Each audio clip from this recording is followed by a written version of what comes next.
केंद्र शासनाने आज जो अर्थसंकल्प सादर केलेला आहे, हा अर्थसंकल्प हा गरीब, कष्टकरी, शेतकरी व बेरोजगार तरुणांच्या तोंडाला पाणी पुसणारा अर्थसंकल्प आहे। याच्यामध्ये ठळक वैशिष्ट्ये जर आपण पाहिली तर याच्यामध्ये इन्कम टॅक्समध्ये सवलत कोणासाठी दिली जाते, याच्यामध्ये ना शेतकरी येतात, ना बेरोजगार येतात, ना कामगार येतात। एकही अशी ठोस याच्यामध्ये त्यांनी आपली एखादी स्कीम लॉन्च केलेली नाही, ज्याच्यामुळे की सर्वसामान्य जनतेला त्याचा लाभ होईल। त्याचप्रमाणे आरोग्याबाबतीत एकही शब्द माननीय अर्थमंत्र्यांनी उच्चारलेला नाही। आज पाहतो आपण की कॅन्सरसारखे दुर्धर आजार दिवसेंदिवस वाढत आहेत। शुगर आणि BP सारखे आजार अतिशय तेजीने वाढत आहेत लोकांमध्ये। आणि दुसरी गोष्ट आणखी महत्त्वाची, GSB नावाचा जो हा नवीन व्हायरस आलेला आहे, त्याच्याबद्दल बी आणखीन काही त्याच्या अर्थसंकल्पामध्ये तरतूद दाखवलेली नाही। म्हणून हा अर्थसंकल्प हा भांडवलदारांच्या आणि नोकरदारांच्या दार्जिना असल्याचा असं या ठिकाणी स्पष्ट म्हणायला वाटेल।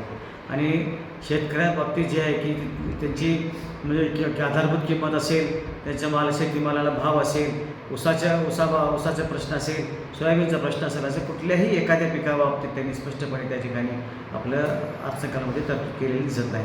म्हणून की बेरोजगार दरवर्षी 2 कोटी रोजगार देण्याची भाषा बोलणारे आता जे रोजगाराचा एकही शब्द उच्चारत नाहीत। गेल्या अर्थसंकल्पामध्ये ज्या त्यांनी 5 स्कीम लॉन्च केल्या होत्या, सगळ्याच्या सगळ्या फेल झालेल्या आहेत। कुठल्याही प्रकारची स्कीम आत्तापर्यंत पूर्ण झाली नाही किंवा अंमलबजावणी झालेली नाही। मग ते स्टार्टअप इंडिया असेल किंवा मेक इन इंडिया असेल, अशा एकाही स्कीममध्ये तरुणांना रोजगार मिळालेला नाही। आणि आत्ता इथं भविष्यामध्ये 2025च्या अर्थसंकल्पाप्रमाणे एकाही बेरोजगाराला हाताला काम मिळेल अशी शाश्वती या अर्थसंकल्पात देण्यात आलेली नाही। आज भाजप सरकारनं, केंद्रीय भाजप सरकारनं काय केलेलं आहे, आज 2025चा आर्थिक बजेट सादर केलेला आहे। त्याच्यामध्ये केंद्रीय अर्थमंत्री निर्मला सीतारामन यांनी आज जो आर्थिक बजेट सादर केलेला आहे, त्याच्यामध्ये शेतकरी वर्ग, महिला वर्ग, तरुण वर्ग आणि इतर जे कर्मचारी वर्ग आहे यांना दिलासा देणारा आणि सर्वांना रोजगार उपलब्ध करून देणारा असं आर्थिक बजेट त्यांनी आपल्यासमोर आज सादर केलेलं आहे। त्याच्यामध्ये आपण कर्मचारी वर्गांना त्यांनी जे आपलं जे कर टॅक्स आहे त्याच्यामध्ये सूट दिलेली आहे। त्याचबरोबर महिलांना कौशल्य निर्मितीसाठी त्या ठिकाणी त्यांनी खूप अशा योजना त्यांनी आपल्या इथं राबवलेल्या आहेत।